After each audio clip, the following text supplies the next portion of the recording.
Mais uma vez estamos aqui juntos, estudando o livro Transição Planetária, de Divaldo Pereira Franco, pelo espírito de Manuel Filomeno de Miranda. Ampliando o campo de trabalho. Logo após a oração proferida com profundo sentimento por Dr. Silvio, suaves melodias transcendentais perpassavam pelo ar balsâmico da natureza, penetrando-nos profundamente e levando-nos às lágrimas. A noite tornara-se um cenário em comum beleza, e o parque arborizado e florido, no qual nos encontrávamos no planeta querido, recebera a peregrina luz que descia sobre nós, envolvendo-nos e criando um clima psíquico dos mais saudáveis. Nessa psicosfera abençoada, o benfeitor amigo, de pé, como se encontrava, utilizou-se das dúlcidas vibrações e, enriquecido pelas emoções vigentes, começou a esclarecer. Queridos irmãos, Jesus permanece o sublime amigo e mentor, nosso guia e modelo desde os primórdios, conduzindo-nos pelo rumo da felicidade e edificando o reino de Deus no âmago de nossos corações. Nada obstante, e cada um de nós cabe a definição dos roteiros a seguir. Há aqueles que preferem as estradas floridas pela magia da ilusão, que logo fenecem ao toque da realidade, demonstrando a sua fragilidade. Muitos outros optem pelo desencanto, em razão de alguns naturais insucessos, e descem ao fosso do desânimo, entregando-se à inutilidade e às queixas com que envilecem a existência. Outros mais entusiasmam-se no início das experiências, mas logo abandoná-las, assim que defrontam os desafios e as dificuldades. Por fim, alguns permanecem devotados, trabalhando o leito por onde seguem, retirando os calhaus, melhorando o curso, de modo a torná-lo mais fácil de vencido por aqueles que seguem na retaguarda. A inevitável lei da evolução manifesta-se inexorável, utilizando-se, no entanto, dos recursos de cada viandante, que elege o que lhe parece melhor, na convicção ou não dos resultados que alcançará. Assumida a responsabilidade, passa a viver dentro da normativa escolhida, submetendo-se às ocorrências defluentes da decisão tomada, a semelhante de uma flecha disparada que não pode retroceder, seguindo na direção apontada. Também assim prossegue esse intimorato viajante. Apesar disso, de acordo com o alvo que busca, poderá renovar os futuros disparos, alternando a rota, em razão da descoberta de algum engano ocorrido no primeiro tentame. A existência terrena, portanto, é multimilionária em oportunidades que sempre favorecem os seus membros, tendo em vista as suas opções. Todos têm o direito de errar, de forma a poder corrigir e alcançar posteriormente o desejado. Deter-se em situações equivocadas é lamentável perda de tempo, que poderia resgatar o engano, enquanto aumenta a carga de aflições, ao utilizar-se da revolta, das reclamações, permitindo-se um comportamento infantil que não resolve o problema, antes, pelo contrário, complicando-o pela insensatez dos atos irresponsáveis. Ninguém pode deter a marcha do progresso, que objetiva a fatalidade da plenitude de todos, reservada pelo amor de Deus. O envolvimento carnal, entretanto, na condição de uma nuvem que empana o brilho do sol, produz alguns ouvidos sobre as responsabilidades assumidas pelo espírito antes do mergulho no corpo somático, produzindo conflitos e incertezas sobre a sua realidade, como consequência dos comportamentos mal orientados provenientes do pretérito. Por essa e outras razões, alguns espíritos fragilizados pela falta de valor moral para os enfrentamentos deixam-se arrastar pelos despenhadeiros da sombra, vencidos pelo ódio das ocorrências infelizes em que se complicam. Tentam lutar contra os impositivos da evolução, como se lhes fosse possível detê-la, impedir que outros a vivenciem, criando-lhe embaraços. Havia um suave encantamento na palavra do benfeitor espiritual, repassada de expressiva ternura. Seu rosto resplandecia tocado por desconhecida luminosidade, enquanto as harmonias ambientais transformavam-se em uma moldura nas paisagens verbais que compunha. Profundamente concentrados nos seus conceitos, acompanhávamos o seu raciocínio com especial interesse. Após pequena pausa, deu prosseguimento à exposição. Quantas vezes em nosso historial evolutivo, assumidos compromissos com a verdade, dominados por peculiar entusiasmo para logo abandoná-los, atraídos pelos risonhos mitos do prazer? Acreditando em nossa permanência indefinida no corpo físico, sem nos darmos conta conscientemente da presença das enfermidades, da desencarnação, usamo-lo para o desgaste através das sensações, intoxicando-o mediante as emoções desordenadas e a chuva ácida dos conflitos de consciência, acoimados pela culpa, pelo remorso, que procurávamos dissimular, complicando a oportunidade, infelicitando-nos. Renascemos muitas vezes com novos sentimentos de renovação, abraçando ideais de recuperação e logo tropeçamos nos mesmos obstáculos que, por inércia e imprevidência, não nos atrevemos a afastar do caminho, tombando nas mesmas ciladas promovidas pela alucinação do gozo. Ante a inevitabilidade de nossos insucessos, voltamos, por fim, encarcerados em expiações abençoadas que nos foram impostas pelo excelso amor, a fim de valorizarmos o tempo e a oportunidade, diluindo as fortes amarras com a animalidade primitiva a que nos afeiçoávamos. Eu costumo dizer, meus amigos, fazendo aqui um intervalo, que a vida é como uma escola. A gente entra na escola para quê? Não é para aprender? E nós não temos que, no fim do curso, prestar contas, fazer uma prova e ter um bom aproveitamento?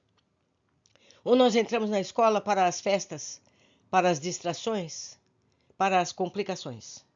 A vida é a mesma coisa. Nós estamos aqui para aprender.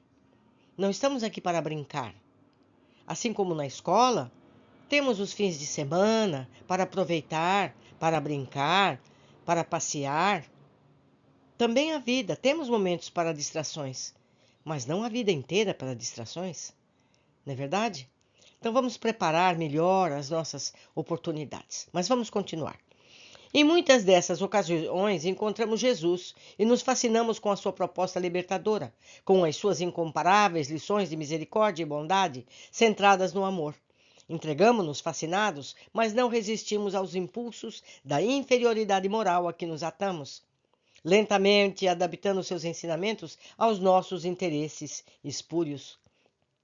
Em nome do seu amor, vinculamo-nos ao poder imperial. Deixamos de ser perseguidos para nos tornarmos perseguidores. Abandonamos a humildade sob os mantos do orgulho e da soberba.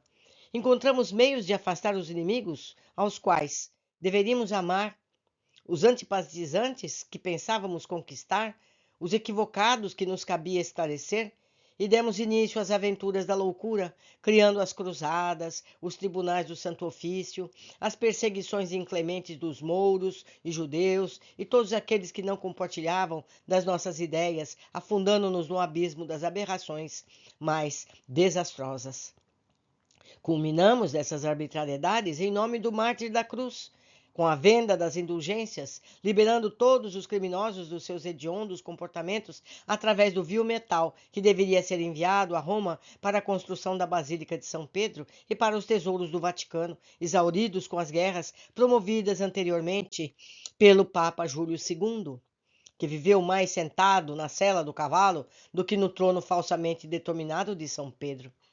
As indulgências eram uma prática antiga, permitindo ao Papa atenuar ou anular os pecados dos fiéis arrependidos, ou que se propunha a realizar penitências purificadoras em razão dos atos infelizes praticados. Nada obstante, o Papa Leão X as tornou oficiais, através de documentos que liberavam quaisquer pecadores dos seus mais hediondos crimes, mediante o pagamento de valor pré-estabelecido para esse fim. Chegava-se, por exemplo, a afirmar: assim que uma moeda tilinta no cofre, uma alma sai do purgatório, em terrível e ambicioso desrespeito aos códigos da dignidade cristã preconizada e vivida por Jesus. Tentamos impedir, nessas experiências malogradas, o avanço da ciência, malsinando aqueles que abriram os horizontes do pensamento à verdade, ao conhecimento, à liberdade, como se pudéssemos ficar para sempre vigiando-os, obstaculizando-lhes os passos, sem nos darmos conta de que eles estavam sendo fiéis àqueles compromissos que relegáramos. Era um mecanismo psicológico de transferência das nossas frustrações em posições da iracunda ferocidade por eles conseguirem o que não tivemos coragem de realizar. E martirizamos milhares de trabalhadores de Jesus nos mais diversos setores do pensamento e dos ideais, somente porque não se submetiam ao talante das nossas equivocadas determinações. Na Península Ibérica, por exemplo, seguindo os exemplos terríveis de outros países, em nome da hegemonia católica e da fidelidade ao Papa, utilizamos-nos dos recursos ignóbeis para permanecermos em domínio político, religioso e cultural da sociedade, expulsando das formosas terras aqueles que chamávamos de hereges, somente porque não aceitavam o nosso Jesus. Naturalmente, não o aceitavam em razão dos nossos exemplos de anticristianismo e perversidade, de presunção com o que nos vestimos para representá-lo quando ele se deixou dominar pelo amor, pela compaixão, pela misericórdia e pelo perdão. Longe vão na escala do tempo essas loucuras, cujos efeitos ainda permanecem em nossa memória e nossos atos. Ressumam com frequência aquelas manifestações de ferocidade, quando contrariados, de repúdio, quando não aceitos, de ressentimento, por falta de sua afeição. E acreditamos ainda, infelizmente, ser este o melhor comportamento. A vida, porém, escreve nas consciências, em representação da consciência cósmica, a verdade inapelável das divinas leis, e ninguém existe que se possa evadir da sua interna presença. Eis porque estamos colhendo a semeadura conforme a realizamos. Neste grave momento das transformações planetárias e humanas, observamos a grande luta entre as forças do bem e aquelas que se autodenominam do mal, cada qual utilizando os recursos que lhe caracterizam as definições. Enquanto o amor utiliza da paciência que educa, da instrução que esclarece, do trabalho que dignifica, da renúncia às paixões venenosas que envilecem, o ódio, filho do despeito e da amargura, semeia a cólera, estimula a devassidão, amplia a área da violência em vãs tentativas de receber respostas agressivas. Os desafiadores da iniquidade investem sem relutância contra todos quantos se afeiçoam ao dever e à edificação do progresso, procurando vencê-los sem qualquer sentimento de respeito pelo direito de viverem as suas opções elegidas. Não nos fazem recordar os comportamentos cavilosos a que nos entregamos no passado? É compreensível, portanto, que sejamos alvos que desejam atingir em razão do mal que lhes fizemos quando tivemos ensejo de ajudá-los a sair das deploráveis situações em que se demoravam. Os seus sentimentos inamistosos defluem dos ressentimentos que mantêm desde aqueles já recuados tempos, embora ainda vivos nas carnes das suas almas que anelam por desforço e paz, que não têm ideia sequer pensando que ela virá após atenderem à sede de vingança a que se entregaram. Novamente fez um silêncio rápido e oportuno, dando-nos ensejo de acompanhar os seus raciocínios, ricos de informações, dando curso à tese que nos fascinava. Recordamo-nos das informações históricas, asseverando que Cristóvão Colombo conseguiu o auxílio da corte espanhola quando os reis católicos, Dona Isabel I de Castela e Dom Fernando II de Aragão, se encontraram felizes por haverem expulsado da Espanha os mouros que lhes tomaram parte do país no passado. Desde o século VII que se ensaiava o que ficou denominado como a Reconquista, graças à qual cristãos e muçulmanos se entregavam a guerras perversas e contínuas. No fim do século XV, porém, em 1492, as lutas sangrentas travadas, especialmente em Córdoba e Granada, últimos bastiões dos invasores, raiaram pela crueldade dos vencedores. Lares e vidas foram destroçados, santuários de fé e educandários religiosos foram praticamente destruídos, e a fúria da Malta, ensandecida, após incendiar as cidades e perseguir os sobreviventes, hasteou a bandeira da vitória onde antes tremulava a muçulmana. Expulsos também os judeus das suas sinagogas, seus lares foram destruídos, suas vidas tornadas banais e vendidas a peso de ouro, a fim de poderem permanecer depois da apostasia, das doutrinas a que se vinculavam anteriormente, mudando os antigos nomes para aqueles que seriam denominados como os cristãos. Firmamos convênios com Portugal para a transferência de muitos deles para as terras lusas, onde foram aprisionados e, na grande maioria, assassinados pelas forças dominantes. Nesse letal período, instalou-se a Inquisição Espanhola, e a noite medieval, que se supunha haver desaparecido, prolongou as suas trevas pelos séculos seguintes em aberrações inimagináveis. A fim de arrancar-se a confissão do infiel, eram usados todos os meios bárbaros concebíveis, incluindo-se o empalamento, a roda, a tortura da pulé e tudo quanto de hediondo a mente humana pôde conceber quando enlouquecida. As mulheres eram violadas, as crianças assassinadas ou vendidas como escravas, separadas para sempre dos seus pais. Os homens válidos eram igualmente vendidos, os idosos e doentes vilmente monos depois do suplício extenuante. E dizíamos que assim nos comportávamos em nome de Jesus e de sua doutrina. Subitamente, num pequeno intervalo entre uma e outra frase, vimos lágrimas nos olhos do mentor e percebemos a voz embargada de emoção, o que ampliou a nossa sensibilidade. As onomatopeias da natureza estavam saturadas de fluidos felizes, que nos revigoravam e banhavam, regiam, renovando as energias dos habitantes àquela hora adormecidos na sua grande maioria. Na intimidade doméstica, ao longe, Selene esparzia o seu céu de prata, e as folhas das árvores tremiam ante a brisa delicada. Aqui ele chama de Selene a lua. Ao longe, a lua esparzia o seu véu de prata, e as folhas das árvores fremiam ante a brisa delicada. Conteando, a nobre orientadora esclareceu. É perfeitamente compreensível que os espíritos que padecem em nossas mãos, em nossa administração, o campeonato da perversidade, ainda guardem da nossa conduta essa lembrança inditosa, em razão de se haverem atirado aos despenhadeiros profundos do mundo espiritual inferior, onde passaram a homiziar-se, a edificar os seus redutos, hoje transformados em regiões quase infernais, embora a sua transitoriedade, onde une planos de destruição do pensamento cristão na Terra. Se observarmos com cuidado, notaremos a degenerência da mensagem do Senhor, mesmo nos dias atuais, quando as seitas e as igrejas se multiplicam ferozmente, cada qual pretendendo a primazia do conhecimento e da dominação da verdade. Transformam o dízimo no que oportunamente foram as indulgências, recursos de mercado materialista, são utilizados para atrair fregueses desatentos e ambiciosos que desejam comprar o reino sem que operem a íntima transformação de conduta para melhor. Amplia-se a área das licenças morais que são concedidas a inúmeras denominações religiosas, ditas modernas, para estarem de acordo com a vulgaridade desses dias. A Igreja Católica Apostólica Romana sofre o desvairo da pedofilia de alguns dos seus membros, sacerdotes e prelados, vivendo uma conjuntura muito aflitiva, além do poder temporal de que desfruta há mais de 700 séculos. E os discípulos do Consolador, como se vêm comportando?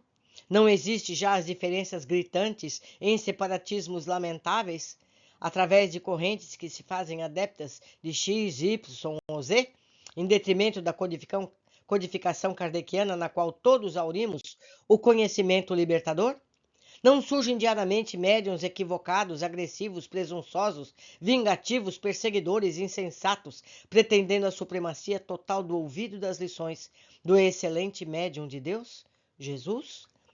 Por outro lado, surgem tentativas extravagantes para atualizar o pensamento espírita para a balbúrdia em lugar da alegria, com os espetáculos ridículos das condutas sociais reprocháveis, com falsos holismos em que se misturam diferentes conceitos, a fim de agradar as diversas denominações religiosas, com a introdução de festas e atividades lucrativas, nas quais não faltam as bebidas alcoólicas, os bailes estimulantes à sensualidade, com os festejos carnavalescos, a fim de atraírem mais adeptos, especialmente jovens, em vez de os educar e orientar, assentando-lhes as imposições da transitória mocidade. Denominam-se os devotados trabalhadores, fiéis à codificação, em tons chistosos e ridículos, como ortodoxos, e dizem-se modernistas, como se os espíritos igualmente se dividissem em severos e gozadores, austeros e brincalhões na utilização da mensagem libertadora do Evangelho de Jesus à luz da revelação espírita. Sem dúvida, são as paixões humanas viciosas que permanecem em predomínio, gerando essas situações dolorosas. Ao lado delas, porém, por invigilância de quantos se permitem aceitar essas imposições, encontramos as interferências das mentes adversárias do Cristo, trabalhando-os, inspirando-os, com o objetivo claro de demonstrar o que dominam como falsidade do Cordeiro, graças aos seus fiéis insanos. Desse modo, a obsessão campeia em muitos arraiais religiosos, não excluindo a seara espírita, infelizmente, na qual se encontram alguns espíritos estúrdios, ignorantes, desejando a projeção do ego, assim como fruir da situação de relevo, conseguir a libertação dos conflitos na exaltação da personalidade. Não deixam de ser preocupantes essas inovações que mantêm os vícios e as licenças comportamentais em detrimento da conduta saudável e honrada no serviço de consolação dos sofrimentos humanos e no trabalho da erradicação das suas causas. O espetáculo, portanto, tem a sua programação nessas regiões nefastas da erraticidade inferior, onde se encontram aqueles que não foram vítimas e não acreditaram em nossos atuais valores. Ainda mais quando nos testam e falhamos lamentavelmente, aderindo-lhes os sentimentos vulgares e doentios. Conhecendo-nos as debilidades espirituais e os pontos nevrálgicos à semelhança de calcanhares de Aquiles, utilizam-se as nossas vulnerabilidades para intrometer-se nas programações dignificantes da conduta humana, mantendo os clichês dos vícios, das soluções milagrosas, do arrependimento de última hora, da aceitação de Jesus no instante final da etapa física para a conquista mentirosa do paraíso. Faz-se urgente uma revisão dos atuais comportamentos no convívio social, nas greis religiosas, políticas, artísticas, em que belo vem sendo substituído pelo erótico. Em um crime hediondo do aborto, transforma-se um ato de coragem digno de imitação, proclamada por multiplicadores de opinião em mulheres que se tornam famosas. A semelhança dos termos estoicos do cristianismo primitivo, torna-se impositiva a urgência da volta de Jesus, desataviado e simples a pulcritude dos seus ensinos e a sua vivência natural.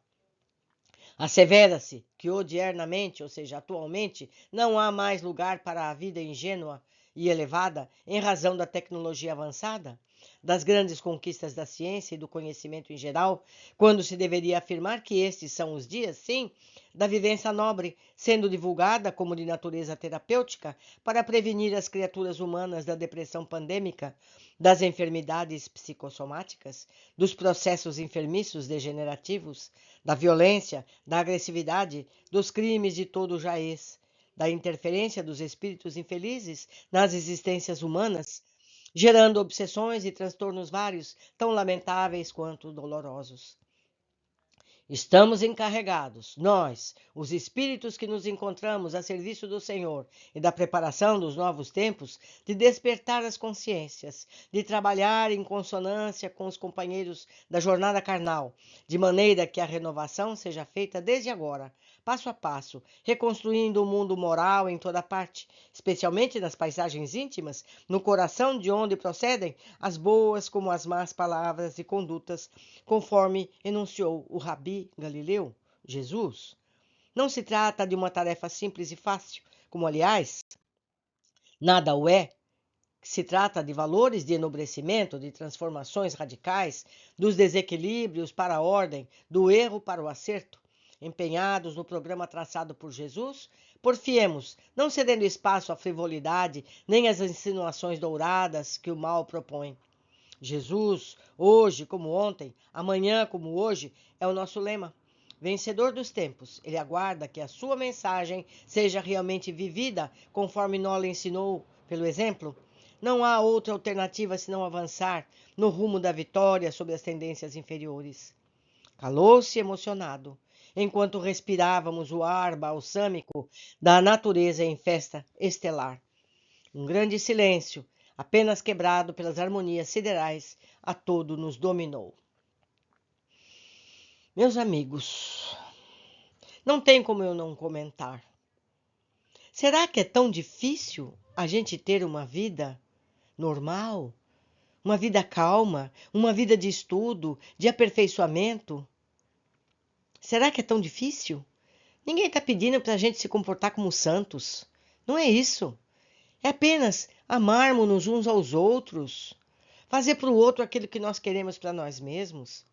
É simples a receita de Jesus. Vamos procurar cada dia, vamos nos corrigir a nós mesmos, tentando ser pessoas melhores a cada minuto. Por hoje ficamos por aqui e aguardo vocês na sequência de nossos estudos.